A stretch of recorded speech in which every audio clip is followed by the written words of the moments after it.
Pemirsa, polisi memeriksa rekan dan petugas keamanan kampus Udayana guna mengetahui penyebab kematian Timothy Anugrah. Kuat adanya dugaan perundungan oleh sesama mahasiswa UNUT melalui bukti percakapan di WhatsApp Group.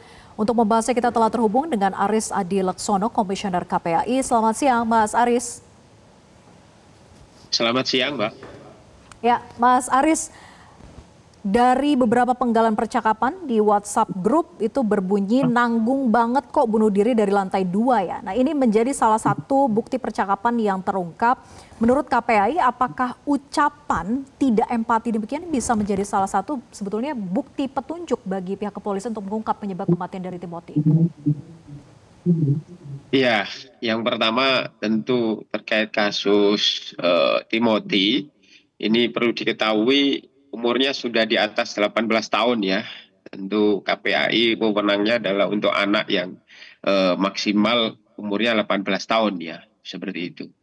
Tetapi dari kejadian bahwa ini menjadi rangkaian bagaimana kemudian masih maraknya bullying di lingkungan satuan pendidikan, saya kira juga KPAI punya tugas dan fungsi untuk kemudian menjelaskan itu.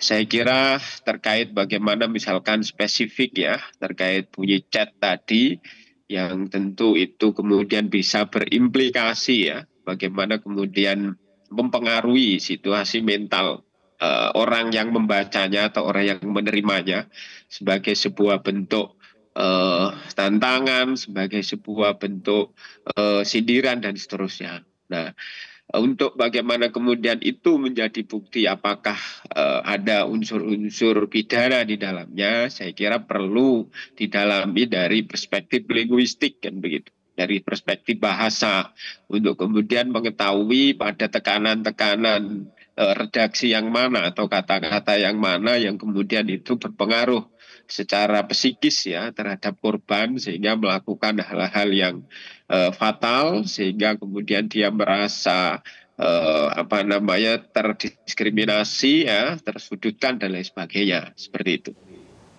Oke, bisa menjadi bukti petunjuk begitu ya, Mas Aris. Nah, polisi Ya. maupun kampus Udayana ini meyakini betul untuk sementara ini bahwa bullying atau perundungan bukanlah penyebab Timothy itu jatuh dari gedung FISIP hingga menyebabkan kematian. Apakah Anda melihat ada kejanggalan begitu cepatnya menyimpulkan penyebab kematian ini bukan karena bullying? Ya, saya kira pihak kampus harusnya pada posisi mendukung investigasi yang dilakukan oleh pihak yang berwajib.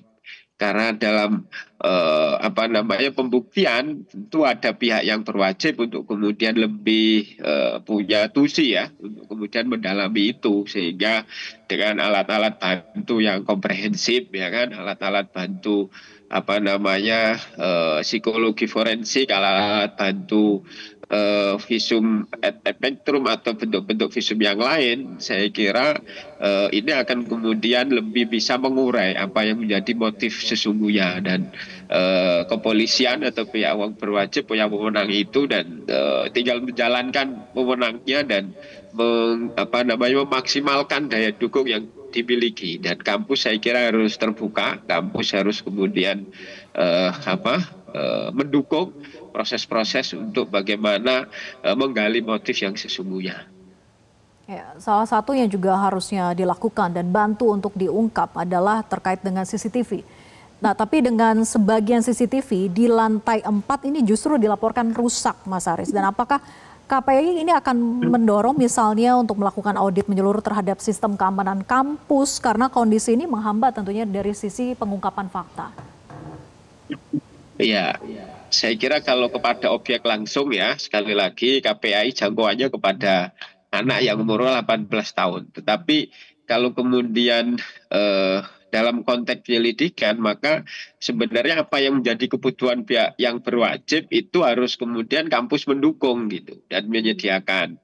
Kalaupun CCTV rusak dan seterusnya, mungkin bisa jadi dilihat lagi ada alat-alat bantu yang lain begitu. Mungkin ada CCTV di sebelum Timothy naik ke lantai yang ada itu seperti apa. Nah, maka perlu audit yang menyeluruh ya dan alat-alat bantu yang kemudian bisa memperjelas, mendukung investigasi yang dilakukan oleh kepolisian, kampus harus kemudian memberikan, kampus harus kemudian mendukung, dan itu sangat memungkinkan begitu, dan juga perlu kemudian apa namanya, kira-kira pihak berwajib ini akan menggunakan alat dukung apa. Nah, ini kalau kemudian didukung apa, dibutuhkan peran serta pihak kampus, ya pihak kampus harus bersedia untuk kemudian mendukung, karena itu bagian dari apa namanya ya,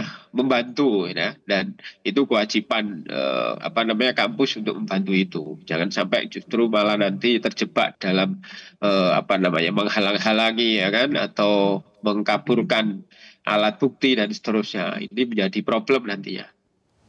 Iya, tentu kasus yang dialami oleh Timothy ini menjadi pembelajaran bagi kita semua, Mas Aris. Lalu bagaimana upaya pencegahan ke depannya, khususnya di lingkungan pendidikan, agar tidak ada lagi kasus serupa ini terjadi, yaitu terjadinya bullying, kemudian mengakibatkan sampai dengan kematian? Iya, tentu ini menjadi alarm ya bagi kita semuanya. Tidak hanya salah satunya kasus Timothy, tetapi di tingkat satuan pendidikan dasar menengah, di bulan Oktober saja itu ada anak yang meninggal ya. Ada 4 anak, ada 3 anak yang meninggal akibat dari tindakan kekerasan atau bullying perundungan yang kita kenal di satuan pendidikan. Hal ini menunjukkan bahwa satuan pendidikan masih belum aman, belum nyaman, masih perlu dioptimalkan. Tentu pencegahannya harus basisnya sistem.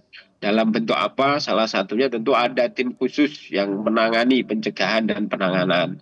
Sehingga dia akan bekerja secara terus-menerus, berkelanjutan, sistematis begitu di ranah pencegahan, misalkan masif mensosialisasikan, masif bagaimana menguatkan lingkungan pendidikan yang setara sehingga tidak ada yang merasa lebih ya, karena lingkungan bully itu kan ada relasi pelaku dan korban yang setimpang. Korban merasa rendah diri, kemudian pelaku merasa lebih kuat dan seterusnya. Sehingga kalau situasi ini terus berkembang di satuan pendidikan, maka sulit akan memutus mata rantai bully atau perundungan itu di satuan pendidikan. Maka penting dengan tim tadi bagaimana mewujudkan lingkungan pendidikan yang setara, saling menghormati, saling berbagi empati dan seterusnya. Karena itu pokok. Kalau itu belum terwujud ya terus mata rantai bully akan sulit untuk kemudian diputus. Dan tentu ada langkah lagi adalah secara individu anak juga harus diwujudkan resiliensinya, ketahanannya, agar dia tidak gampang menjadi pelaku bully atau dikompori menjadi pelaku bully, atau juga tidak gampang menjadi korban bully karena dia punya resiliensi, ketahanan gitu, sehingga ada self control untuk bisa memilah ini baik saya lakukan, ini buruk kemudian saya tinggalkan. Resiliensi ini akan tumbuh kalau kemudian pendidikan karakter itu kuat di satuan pendidikan kita. Berikutnya juga dukungan keluarga dan juga praktek-praktek support system ya, antar ekosistem di dalam satuan pendidikan. Kalau kemudian kuat untuk kemudian mensupport lingkungan pendidikan agar setara, agar ada resiliensi tubuh di anak-anak peserta didik, tentu ini akan menjadi langkah pencegahan yang komprehensif agar ke depan tidak terjadi bully lagi. Dan di tahap penanganan kami selalu menekankan agar bagaimana penanganan kasus bully itu sampai kepada tahap pemulihan gitu, bukan sekedar pendampingan fisik atau psikis, tapi pulih sehingga pelaku akan jerah dengan sesungguhnya, bertanggung jawab dengan sesungguhnya sepenuh hati, kemudian korban juga akan memaafkan dan tentu apa namanya, dia tidak menjadi potensi untuk balas dendam. Nah, karena yang ada kadang dia dulunya dibully, menjadi korban bully, kemudian menjadi pelaku bully. Kalau itu tidak terpulihkan secara komprehensif, maka memutus mata rantai bully ini, siklus masa rantai bully ini akan kemudian sulit gitu. Dan itu bisa juga dia menerima bully di SD, di SMP dia mau balas dendam, dia terima bully di SMP dia ingin balas dendam di SMA, bahkan sampai perguruan tinggi. Ketika dia awalnya jadi korban, kemudian tidak terpulihkan begitu. Nah, ini penting untuk penanganan, harus menekankan kepada pemulihan, dan ini tidak sekedar apa namanya melibatkan peran satuan pendidikan itu saja. Satuan pendidikan tentu harus terbuka dengan melibatkan lembaga layanan-layanan yang dimiliki oleh pemerintah daerah maupun yang dimiliki oleh masyarakat, melibatkan misalkan psikolog dari luar, melibatkan layanan-layanan terapi untuk kemudian anak ini bisa pulih ketika menjadi korban dan juga pelaku. Seperti itu. Ya. Jadi Ya, harus ke semua depan pihak agar punya tidak ada lagi peran harus untuk memperkuat melakukan sistem. pencegahan maupun penanganan begitu ya, Mas Aris. Terima kasih, Iya, Komisioner betul. KPAI Ya, Aris Adilaksono sudah bergabung bersama kami di Metro Siang. Jelajahi cara baru mendapatkan informasi. Download Metro TV Extend sekarang.